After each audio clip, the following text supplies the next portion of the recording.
ভালোবাসা দমকা হাওয়ার মতো, কখনো উষ্ণ স্পর্শ ছুঁয়ে যায় তো কখনো কাঁটা হয়ে বিঁধে যায়। কখনো ভালোবাসা প্রচণ্ডভাবে হাসায় তো কখনো এক রাশ আকাশের মতো কান্নার স্রোত বয়ে যায়। কখনো ভালোবাসা বৃষ্টির মতো মধুর তো কখনো উচ্ছের মতো তিতো। প্রকৃতপক্ষে ভালোবাসা হলো দুটো মনের মিলন, আর এই মিলন ঘটিয়ে দেওয়াই গোটা ইউনিভার্সের কাম্য। এই লেখাটা আমি কোশমিন কালে ওই সদ্য টিনেজের দোরগোড়ায় ক্লাস 8-9 পড়ি, তখন লিখেছিলাম। সময় স্রোতে এই সংজ্ঞাটা কিছুটা আজ বদলেছে। আজের সংজ্ঞাটা কতটা প্রাসঙ্গিক সেটা নিয়ে না হয় পরে আসছি। যাই হোক, এরকম একটা হার্ট টাচিং বিষয় নিয়ে আজ বোধহয় ইউটিউবে এখনো পর্যন্ত আলোচনা হয়নি, আর তার জন্যই আমার আজকের এই স্ক্রিপ্টটা লেখা। যদি ভালো লাগে লাইক, শেয়ার আর সাবস্ক্রাইব করতে কিন্তু একদম ভুলবেন না। তবে হ্যাঁ, কোনো জোড়াজুড়ি নেই। আর হ্যাঁ, আমি সোনালি আপনাদের সাথে। ভালোবাসা এমনই একটা অনুভূতি যেটা নিয়ে কখনো রাজায় রাজায় যুদ্ধও হয়, আবার পৃথিবীর সর্বশান্তি প্রতিষ্ঠা হয়। সেভাবে দেখতে গেলে বলতো, ভালোবাসা ছাড়া এই পৃথিবীতে আছেটা কি? আমি জানি কথাগুলো শোনার পর অনেকের মনেই আমার প্রতি একটা ফিলোসফিক্যাল কথাবার্তা বলে মনে হবে, কারণ মনে হবার প্রতি আমি চাপ সৃষ্টি করতে চাই না। আমি সকলের প্রতি সম্মান রেখেই আমার মনের ভাব প্রকাশ করছি। আজকাল ভালোবাসা শব্দটাকে কালিমালিপ্ত করে সকলে অন্যভাবে ব্যবহার করে, মানে যেখানে সেখানে যা তা ভাবে যে কোনো কিছুকেই ভালোবাসার নাম দিয়ে ভালোবাসার শব্দটার প্রতি অসম্মান করে। আজকাল মানুষ কোনটা প্রকৃত ভালোবাসা আর কোনটা আকর্ষণ সেগুলোর পার্থক্যই বোঝে না। হঠাৎ করে কোনো কিছু ভালো লাগাকে ভালোবাসা বলে ধরে নেয়, কারোর সাথে সময় কাটাতে ভালো লাগাকে ভালোবাসা বলে মনেই করে নেয়। প্রাক্তনকে ভোলার জন্য কেউ সাহায্যের হাত বাড়িয়ে দিলে সেটাকেও ভালোবাসা বলে ধরে নেয়। অনেক ক্ষেত্রে তো অনেকে এটাকে ব্যবসা বা দৈহিক চাহিদাকেও রূপান্তরিত করে ফেলে। সেগুলো নিয়ে না হয় নাই বললাম, কারণ এত সুন্দর একটা অনুভূতি নিয়ে আলোচনা করতে গিয়ে এরকম ভয়ঙ্কর গা গিনগিন করা অভিব্যক্তি না হয় নাই প্রকাশ করলাম। এবার তাহলে সকলের মনে প্রশ্ন আসতেই পারে, ভালোবাসা তাহলে কি এমন জিনিস? উত্তরটা হলো, পৃথিবীতে এর থেকে সুন্দর অনুভূতি আর বোধহয় কোনো কিছুতে নেই।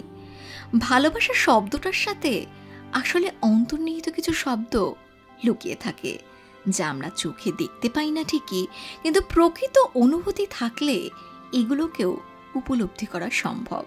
তাই ভালোবাসার আরেকটা সিনোনিমসই হলো সম্মান। রেসপেক্টেশন যার যত বেশি, তাদের একে অপরের প্রতি সম্মান বোধটাও ততটাই বেশি।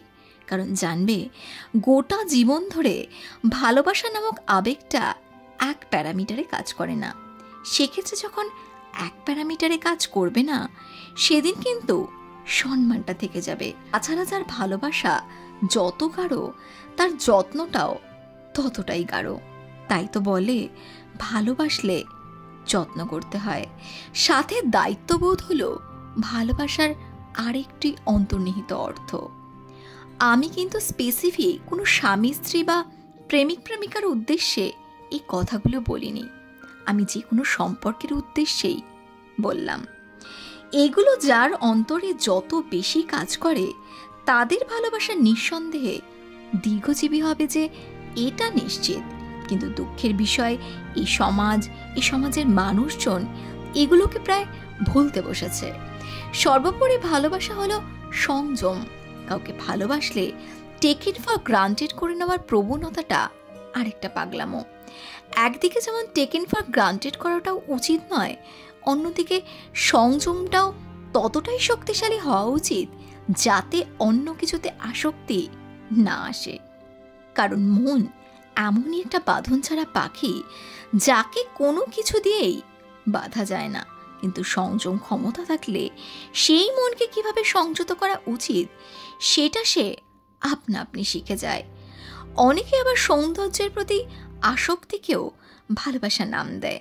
তাদের উদ্দেশ্যে বলবো, বাহ্যিক রূপ হলো পোশাকের ন্যায়। পোশাক পরিবর্তনের মতো আমাদের এই রূপ সৌন্দর্য সময়ের সাথে সাথে বদলাবে, তাই এটা কখনোই আর যাই হোক ভালোবাসা হতে পারে না।